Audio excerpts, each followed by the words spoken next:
大家好，我是条子哥。想象一下，在现代刑侦技术已经相当发达的上世纪70年代，一个人仅仅凭一张单程票、一个公文包就完成了一场完美犯罪。他就是 D.B. Cooper，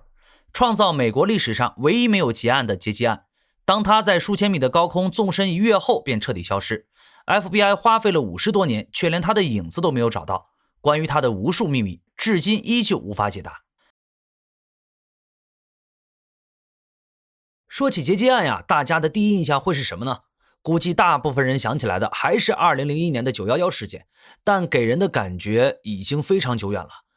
条子哥呢，一开始也是这种感觉，觉得这类案件10几年都不会碰到一回，概率比中彩票还低。但实际上，劫机案在上世纪60、70年代一度十分猖獗。从1968年到1971年，美国就发生过超过100多起成功或未遂的劫机案。当时的美国人听到劫机案，只会觉得是再普通不过的一件事情。原因也很简单，在当时大部分劫机案都不会造成什么大的伤亡，劫机的目的也不是为了钱，毕竟就算搞到了钱，一下飞机也就被抓了。当时劫持飞机的人主要目的就是离开美国，准确来说就是叛逃。这在啥都可能发生的冷战时期也并非新鲜事。叛逃的目的地几乎只有一个，那就是古巴。因为距离很近，而且和美国关系紧张，整个60年代通过这种方式叛逃到古巴的美国人就有不下30人，甚至有些罪犯为了逃命，干脆直接劫持飞机飞去古巴。飞机飞到了古巴，古巴政府也不会为难机组成员和无辜乘客，大部分人都可以安全的回到美国。也正是因为如此，美国政府和航空公司也一直不太重视劫机问题。而从这些频发的劫机案中也能看出，当时的飞机安检几乎是没有，既没有金属探测门，也没有 X 光机扫描行李，乘客很容易就可以偷偷携带枪支、刀具登机。如果是猎人，甚至都能正大光明的拿着枪，安检员也通常不会阻拦。在这样的背景下，到了1971年11月24日的波特兰机场，美国航空史迎来了那个影响深远的人物，他就是 D.B. Cooper。 当天库珀买了一班美国西北航空的305号航班，这是一艘即将从波特兰起飞飞往西雅图的波音727飞机，整个航程只有半小时。727是波音的经典型号，和如今大多数客机不同，727有3个发动机，还在机身后部下方配备了一个可伸缩的登机梯，方便乘客直接上下飞机。库珀看上去大约40岁，留着黑色的平头，全程戴着太阳镜，手拎一个黑色公文包。正如前文提到，当时的安检相当草率，就连登机也不要任何证件，只要出示机票。而机票就是不久前库珀用20美元现金购买的，姓名一栏填写的是丹·库珀，后因为误传才成了 D.B. 库珀。库珀登上航班后，坐在最后一排编号18E的座位上，并向空姐要了杯威士忌。飞机上有另外36名乘客以及6名工作人员，分别是机长、副驾驶、飞行工程师以及3名空姐。14点50分，客机从波特兰起飞后，库珀便向其中一名空姐佛罗伦斯·沙夫纳递了一张纸条。佛罗伦斯起初以为该男子想搭讪，给的是自己的电话号码，于是没有当场打开来看，而是放在自己的口袋中。见此情形，库珀于是走进佛罗伦斯，低声对他说：“你最好立即看看纸条，我有炸弹的。”佛罗伦斯以为只是开玩笑，但是当他打开纸条，上面明确写着：“在我的公文包内藏有一个炸弹，我在必要时将会使用它，你现在要坐在我身边。”佛罗伦斯虽然不能确定真假，但回头看见库珀淡定的样子，就知道这个男人一定不简单。他于是坐到库珀旁边，眼见他不紧不慢地打开公文包，里面整齐码放着6根疑似炸药的红色圆柱体，密密麻麻的电线以及一个电池。佛罗伦斯这时才真正意识到了问题的严重性，他没有当场惊慌失措，为了不引起其他乘客恐慌，他假装去服务台倒咖啡，实际上是为了找机会向乘务长蒂娜·穆克洛汇报情况。蒂娜了解情况后，决定亲自去查看。他也坐在库珀身边，亲眼确认了公文包里的炸弹。虽然蒂娜无法判断炸弹是否为真的，但在这种情况下也只好视为真的。在确认威胁真实存在后，他立即通过机上的内线电话与驾驶舱的机长进行了沟通，正式报告了劫机事件。库珀呢也很快提出来自己的要求，包括20万美元现金，且必须是面值20美元、不连号的旧钞且没有标记，以及4个降落伞，包括2个主伞和2个备用伞，同时要求加油车在西雅图机场立即待命，在飞机降落后必须立即加满燃油。提出要求的过程，库珀一直都很彬彬有礼。可以说呀，库珀的要求虽然不多，但是每一项都十分高明。他所要的金额并不多，方便快速凑集，且为20美元，流通性更高，并强调不要连号钞票，预判了警方可能会用连号钞票来追踪流向。而所要4个降落伞是让当局误以为他打算强迫机组人员陪他一起跳伞。为了保障机组人员的生命安全， FBI 和航空公司必须提供完好无损、功能正常的降落伞，而准备加油车自然是希望能不节外生枝，尽可能快速达成目标。机长威廉姆斯科特也很快联系了地面管制中心。西北航空为了乘客安全，决定支付赎金。FBI 也在第一时间接手了案子，赞同了西北航空支付赎金的想法，并协调西雅图地区的多家银行将钱紧急调运至机场。FBI 同时要求机长保持冷静，要对库珀彬彬有礼，不要激怒他，并尽可能拖住库珀。随后，机长对库珀以及全体乘客说，飞机发生一点故障，需要在空中再盘旋2个小时。面对这个情况，库珀表示理解，开始长时间待在驾驶舱或附近，与机长斯科特保持沟通，还会和机组人员闲聊。这一期间呀，蒂娜还问库珀为什么要劫机，他回答说，不是因为我跟你们航空公司有仇，只是因为我怀恨在心。等待期间点燃了一支香烟，并喝了一杯波旁威士忌，看起来相当放松。相比之下，乘客们就没有这么放松了，他们完全不知道炸弹的事情，大部分人都因为航班延误而烦躁。而 FBI 则在这段时间内将每一张赎金钞票的序列号都进行了复印和记录，也就是整整1万张20面额美元，试图以此追踪库珀的后续流向。这招可以说是直戳要害。17点39分，飞机在西雅图塔克马机场降落，库珀开始与 FBI 直接交涉，双方也进入了新一轮的博弈。飞机刚停稳，西雅图机场已经被 FBI 特工、警方狙击手和特警队包围。狙击手占据了塔台和临近建筑物的制高点，试图寻找射击机会。库珀极其警觉，他拒绝离开机舱，也不让机组人员下飞机，并拒绝任何人，包括 FBI 谈判专家登机。空姐蒂娜则作为双方的联络人，赎金被装在一个帆布背包里，降落伞则被捆扎好。蒂娜按照要求一件一件地把东西交给了库珀。库珀仔细检查了降落伞是否完好，并大致确认了赎金的数量。FBI 原本希望利用这段时间安装追踪器或做手脚，但库珀全程监督，导致这些计划全都落空。在确认钱和伞都没有问题后，库珀释放了机上的36名乘客和2名空姐，但他扣留了机长、副驾驶、飞行工程师和乘务长蒂娜。FBI 一直希望拖延时间，找寻机会，于是指示加油车司机故意放慢速度，但库珀通过舷窗观察到了加油车的缓慢动作，第一次变得暴躁，并通过无线电警告，如果加油时间超过规定时间15分钟，就会引爆炸弹。最终 FBI 被迫让加油车恢复正常速度。到了19点46分，飞机加满油后再次起飞，此时天空已经开始降雨，并有演变成暴风雨的趋势。FBI 紧急调动了2架 F-106 战斗机在远处跟踪，试图锁定飞机位置，但因为是雨夜且飞机低空飞行，跟踪效果不佳。飞机再次起飞后库珀提出来一系列专业要求，比如说飞机的速度和高度要求，还特意强调机翼、襟翼必须保持在15度下垂状态，用以增加升力以维持低速飞行，并严禁对客舱进行加压，防止后续舱门无法打开。飞行的目的地则是墨西哥城。机长表示，按照库珀的飞行方法，飞机油耗会非常快，根本飞不到墨西哥。库珀认同了机长的说法，表示没有关系，机长可以飞往内华达州的里诺，并在那里降落，补充燃油。随后呢，库珀要求蒂娜打开飞机后舱门，他要从这里跳伞。从这也能看出库珀做好了充足的谋划，因为波音727是少数有后舱门的机型，这避免了从前舱门跳伞被卷入发动机的危险。不过蒂娜因为害怕被卷到空中，不敢打开后舱门，库珀也没有为难他，打算亲自打开舱门。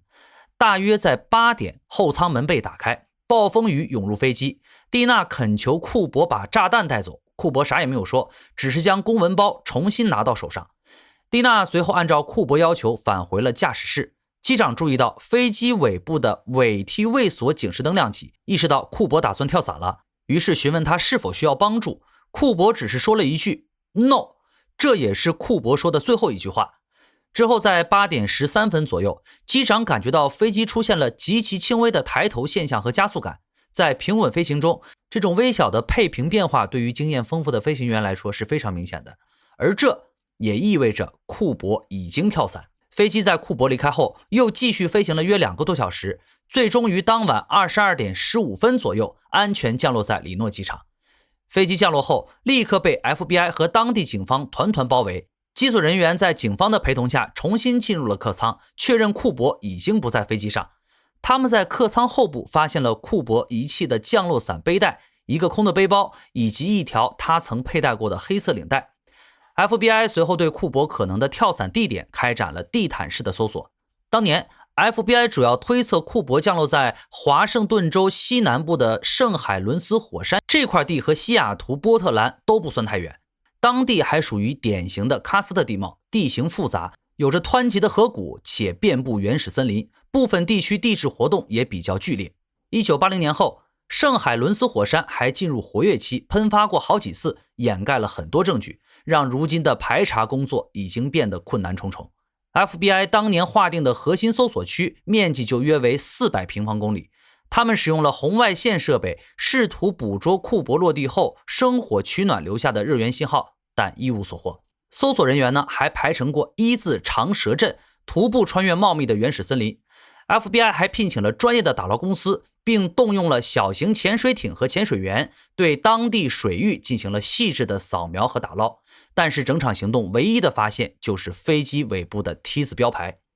而除了对可能的跳伞地排查外， FBI 还聘请了专业的侧写师，根据空姐和乘客回忆的描述，在1973年绘制出了那张著名的 D.B. Cooper 模拟画像。 FBI 专家分析认为，库珀举止冷静，熟悉航空术语，懂得如何折叠降落伞，甚至对恶劣天气的飞行要求非常专业，因此判定他极有可能有军队背景，或者从事过航空相关工作。接下来的几年FBI 建立庞大的嫌疑人数据库，收集了海量的嫌疑人信息进行比对，并调查了超过1000名嫌疑人，这其中包括退役伞兵、航空工程师，甚至很多自称我就是库珀的疯子或寻求关注者。除了这些呢， FBI 还发动了广大美国民众，也就是悬赏。多少钱呢？大家可以猜猜这个著名劫机犯的赏金是多少钱？答案是整整1000美金。你没听错，就1000块。毕竟库珀其实也就偷了20万美元。实际上，虽然库珀只偷了20万美元，但是 FBI 为了抓住库珀，截止目前已经花费了数千万美元。其实按道理来说，库珀所抢劫的20万美元，每一张都被详细记录了，只要在市场上的流通被发现，很容易就会找到库珀本人。但问题的关键恰恰是 FBI 从没有找到这20万美元流通痕迹。最简单的解释自然是库珀跳伞失败摔死了。FBI 也推测他当晚死亡的可能性非常大，因为当晚下着暴雨，跳伞的难度非常高。实际上 FBI 已经推测出了多种死亡方式：失温被冻死、掉河里淹死、被野兽咬死，或者被闪电劈死，反正一切皆有可能。但是疑点就是，人如果已经死亡，为啥会一点痕迹都没有留下？所以民间基本都认为，无论死活，他都被河水冲走了。到了1980年，一个8岁的男孩布莱恩·伯顿在河边与父亲露营时，陆续发现了290张面值20美元的旧钞，总计5800美元，地点正是可能降落地的下游。FBI 迅速介入，核实这些钞票正是1971年库珀劫走的赎金之一。作为发现的第一个重要证据， FBI 将1000元的悬赏支付给了男孩。2001年，一名当地居民发现了一个降落伞，和当时库珀使用的是同一种。FBI 确认后表示，极有可能是当年提供给库珀的降落伞，但不一定是库珀本人使用，可能是另外3个没有使用的降落伞。同年 FBI 对库珀遗留下来的那条黑色领带进行了检测，并首次成功提取到了部分 DNA。2016年又从中提取了钛、铋等金属微粒，这在当时只有从事航空航天或电子制造业才有可能接触到。但也是在同年， FBI 正式放弃了对库珀案的调查，理由是证据太少而花费太多。库珀本人活在世上的可能性也并不高，毕竟如果他活到现在，已经有90多岁的高龄了。不过 FBI 在过去的40年里还是找到了诸多疑点重重的嫌疑人。第一个重点怀疑的对象是理查德·麦考伊，因为他在1972年犯下一起几乎一模一样的劫机案，劫了50万美元。他曾是越战老兵，精通跳伞。但是麦考伊平时的性格十分张扬，这与库珀冷静专业的表现不符，而且案发时他只有29岁。但也有人怀疑库珀案件的安静是他的伪装。作为上过战场的老兵，这并不困难，而年龄也可以通过化妆进行伪装。可惜的是1974年麦考伊在越狱时被击毙， FBI 最终认定他不是库珀，只是一个狂热的模仿者。另一个被广泛流传的是肯尼斯·克里斯蒂安，他在二战时期担任过伞兵，还曾是西北航空公司的前员工，既负责过空乘工作，也担任过地勤和维修人员，对于飞机结构了如指掌。而且在70年代早期，克里斯蒂安突然购入了一套房产，看上去非常可疑。问题是FBI 已经记录下每一张钞票的数字，如果使用这笔钱，极可能会被查出。但后来调查发现，克里斯蒂安一直有着存黄金的习惯。如果他是 DB 库珀，他可能在第一时间在黑市把钱换成黄金。如果这笔钱一直在黑市流通，那正规的银行又怎么能查到这笔钱呢？这也是案件搜集的一大困难。钞票编号只会在银行统计，而谁会把日常使用的20面额美元存进银行呀？警方呢，后来设法弄到了克里斯蒂安的 DNA， 经检验和领带上的库珀 DNA 完全不一样。不过FBI 后续也表示，那条领带销量很好，而且流传很广， DNA 样本受污染概率极大，因此呢，不能100%确认领带上的就是库珀本人的 DNA。但最终真正让警方放弃怀疑的是，机组人员认为他的长相和库珀不符。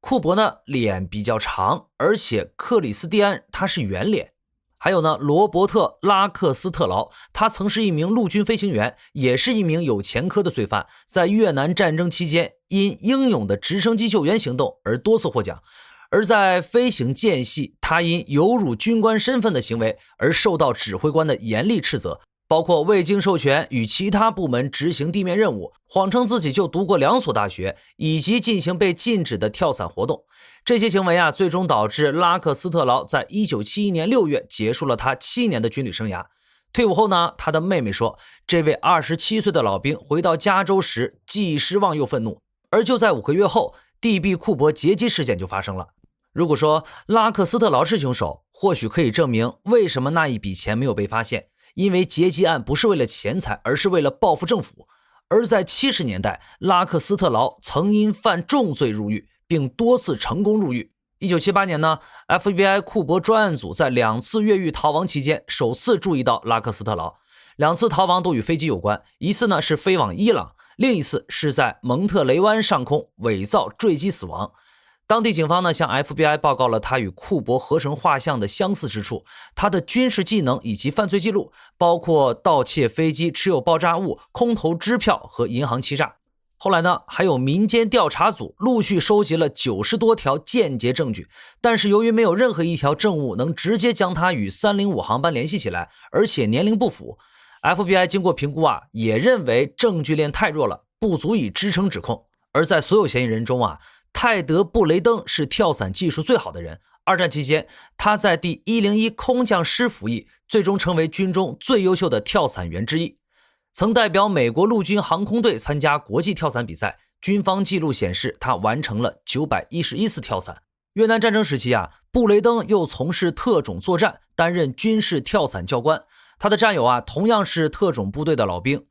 著名记者唐纳德·邓肯形容他是一个喜欢自寻死路的人，总是把自己置于不必要的危险之中。而且人们对布雷登1967年退伍后的生活知之甚少。劫机事件发生时，他是联合货运公司的卡车司机，该公司总部位于华盛顿州温哥华市，与波特兰隔哥伦比亚河相望，距离库珀疑似跳伞地非常近。不过他的身高为173厘米，比2位空乘人员描述的至少178厘米要矮一些。但军方记录的身高是不穿袜子的情况下测量的，他穿鞋后可能会显得高一些。还有一名叫乔拉基奇的退休的美国陆军少校，他之所以能成为库珀案的嫌疑人，是因为劫机事件发生时，拉基奇在一家电子电容器厂担任生产主管，很有可能接触过领带上的这些稀有材料。而且他的女儿苏珊在劫机事件发生不到2个月前遇害，死因是 FBI 一次失败的人质谈判。这也完美解释了库珀为何在飞机上说自己怀恨在心，并解释了赎金为啥没有流通，因为这是一场报复行动。案件发生后相比于库珀偷走的20万美元，他真正的影响力来源于创造性的犯罪思维和惊人的传奇程度。开头我们就已经提到过美国当时的劫机案非常多，库珀的成功经历自然引起了大量的模仿者。在库珀案发生后的短短1年半内，美国就遭遇了前所未有的劫机潮。当时甚至还流传着一句俗语，只要有一张单程票和一颗勇敢的心，你就能提前退休去佛罗里达。其中最著名的就属之前提到的理查德·麦考伊案，他在库珀案仅5个月后，以几乎一模一样的手法成功劫机并成功跳伞。当然失败的案例也很多，比如马丁·麦克纳利和罗布·海迪2位老哥在跳伞过程中丢了自己的赎金。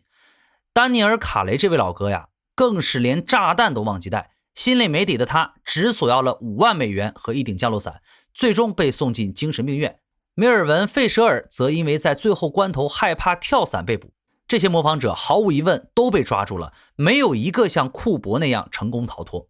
库珀一案后，美国政府和航空公司也开始正式重视起了机场的安检工作。美国政府于1973年正式立法，要求对所有乘客及其行李进行100%的 X 光检查，手持式和立式金属探测器也开始成为机场标配，彻底杜绝了携带枪支或金属炸弹登机的可能性。波音公司还特别设计了库珀锁，这是一种机械装置，安装在波音727的尾部舱门上，它使得舱门只能从外部打开，而无法在飞行中的加压状态下从内部打开。之后的主流机型干脆舍弃了后舱门这一设计。此后美国劫机案的数量越来越少，到了80年代初，美国国内的劫机事件已经变得非常罕见。而在美国流行的文化中，库珀也往往被浪漫化了。他不像其他劫机者那样滥杀无辜，也没有像后来的恐怖分子那样制造大规模伤亡。随着时代的变迁， DB Cooper 早已超越了劫机犯的身份。部分人认为库珀是那个时代最臭名昭著的罪犯，也有人觉得他是敢于戏耍政府反体制英雄。条子哥也觉得那些痴迷他的人并非因为犯罪，而是迷恋那份独属于他的神秘与自由。至于 DB 库珀到底是谁，估计除了他本人，已经没人可以回答出来。